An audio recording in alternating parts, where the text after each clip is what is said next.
بسم اللہ الرحمن الرحیم اللہم صلی علی محمد عبدک و نبیک و حبیبک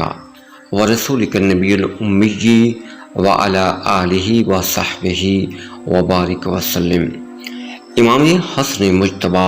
علیہ السلام کی شہادت کا دردناک واقعہ۔ معاویہ بن ابو سفیان نے بارہا امام مجتبی کو زہر دینے کا ارادہ کیا اور بہت سے خفیہ واسطوں کا سہارا لیتا رہا۔ حاکم نیشاپوری نے معتبر سند کے ساتھ بکر بنت مصبر سے نقل کیا ہے کہ انہوں نے کہا کہ حسن بن علی علیہ السلام کو بارہا مسموم کیا جاتا رہا، لیکن اس کا کوئی خاص اثر نہ ہوا، مگر آخری مرتبہ زہر نے ان کے جگر کو پارا پارا کر دیا اور اس کے بعد آپ 3 دنوں سے زیادہ زندہ نہ رہے۔ بعد اخبار کی روشنی امام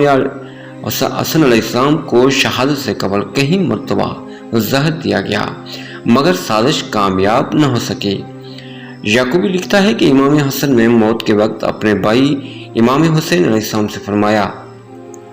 اے برادر، یہ 3ری مرتبہ مجھے زہر دیا گیا ہے اور اس سے قبل ایسا زہر نہیں دیا گیا، اور میں آج دنیا سے چلا جاؤں گا۔ جب میرا انتقال ہو جائے تو مجھے رسول خدا کے ساتھ دفن کرنا، چونکہ آپ کے قرب کا مجھ سے زیادہ کوئی سزاوار نہیں، اور اگر اس کام سے روکا جائے تو اس صورت میں حجامت کی مقدار بھی خون ریزی نہیں ہونی چاہیے۔ امام مجتبی کی ایک زوجہ جادہ بنت اشعث ہے۔ ابو الفرج اصفہانی کی نقل کے مطابق اس کے لیے سکینہ، عائشہ اور شاشہ جیسے نام بھی ذکر کیے گئے ہیں، مگر انہوں نے اس کا درست نام جادہ قرار دیا۔ برادری کی نقل کے مطابق جادہ اپنے والد کے مکر و فریب کے باعث امام حسن مجتبی کے عقد میں آئی۔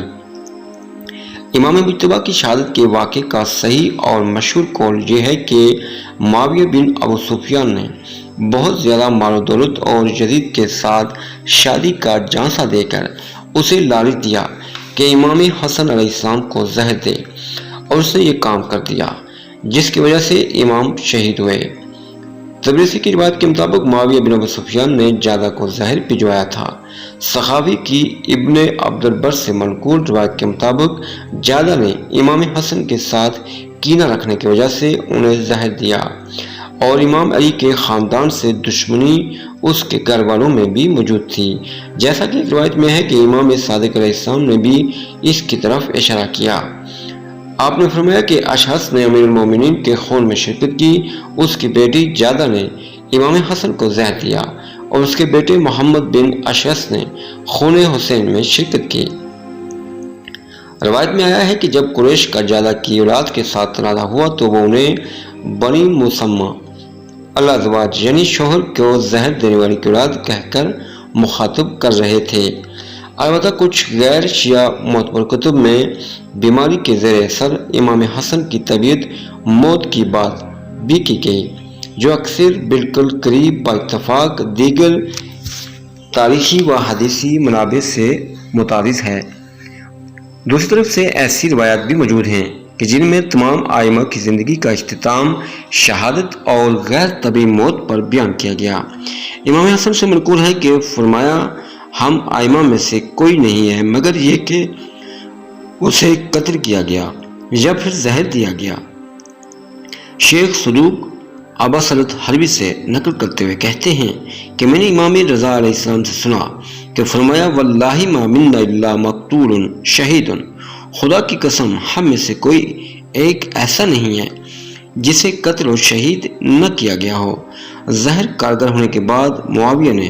جادہ کو جو مال و دولت کا وعدہ دیا تھا پورا کر دیا، لیکن یزید کے ساتھ شادی کرانے پر راضی نہ ہوا، اور اسے کہنے لگا کہ مجھے خوف ہے کہ یزید کو بھی حسن بن علی کی طرح نہ قتل کر دو۔ یہاں پر اس کے بارے میں امام مجتبی کی پیشگوئی سچ ثابت ہوئی۔ آپ نے وعدہ فرمایا تھا کہ خدا کی قسم معاویہ نے تمہیں دھوکہ دیا ہے اور وہ اپنے عہد و پیمان کو پورا نہیں کرے گا۔ امام حسن کو زہر دینے کے بعد جادہ کو حضرت کی لعنت نفرین نے آن لیا۔ کہا جاتا ہے کہ اسے انتہائی متعفن بیماری لگی اور وہ دردناک موت سے دوچار ہوئی۔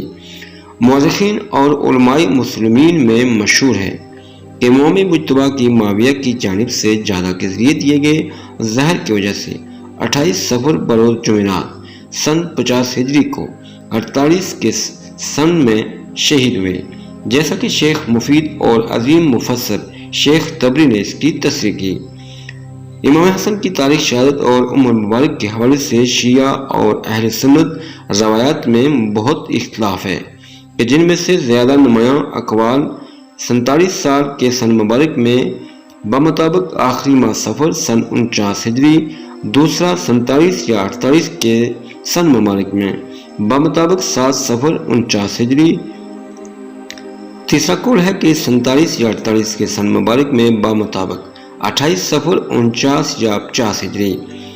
چوتھا قول یہ ہے کہ 47 سال کے سن مبارک میں بمطابق 5 ربیع الاول سن 49 یا 50 ہجری۔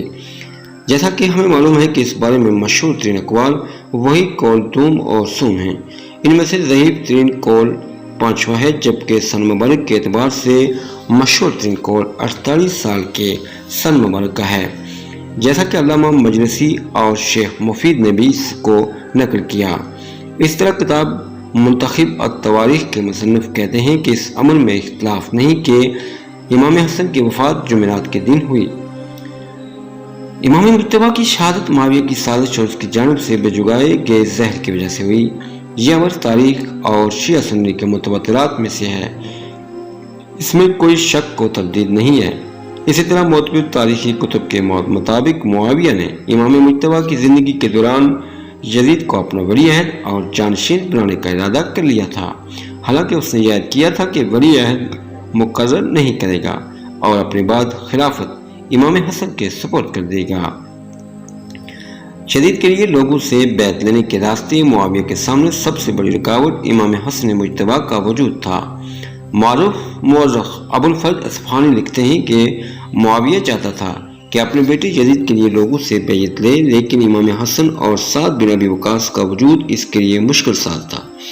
اس لیے اس نے دونوں کو زہر دے دیا۔ معاویہ کی طرف سے امام مجتبی کو زہر دینے کی ذمہ داری آپ کی زوجہ جادہ کو دی گئی تھی۔ ابن ابی الحدید لکھتا ہے کہ معاویہ اپنے بیٹے یزید کے لیے بیعت لینا چاہتا تھا، اس لیے اس نے امام مجتبی کو زہر دلوانے کی سازش تیار کی۔ وجہ یہ ہے کہ وہ اپنے بیٹے کے لیے بیعت لینے اور اپنی حکومت کو موروثی بنانے کے راہ میں امام حسن بن علی سے زیادہ مضبوط اور بڑی رکاوٹ کسی اور کو نہیں سمجھتا تھا، پس معاویہ نے یہ قدم اٹھایا اور حضرت کی شہادت کا باعث بنا۔ تاریخ میں منقول ہے کہ معاویہ بن ابی سفیان جہاں امام مجتبی کی شہادت کا اصل ذمہ دار تھا، وہیں پر امام کی شہادت کی خبر سننے کے بعد اپنی خوشی کو نہیں چھپا سکا، حالانکہ اس کی کوشش تھی کہ اس سالے میں اپنے کردار کو مخفی رکھے، اور اس کی یہ حرکت اس کی بیوی کے لیے بڑی تعجب انگیز تھی۔ اہل سنت کے علمی ستون ابن خلقان اس حوالے سے لکھتے ہیں کہ جب امام حسن کی شہادت کی خبر معاویہ کو پہنچی تو اس کے قصر خضرا سے صدائے تکبیر سنی گئی، پس اس کی پیروی میں اہل شام نے بھی نعرہ تکبیر بلند کیا۔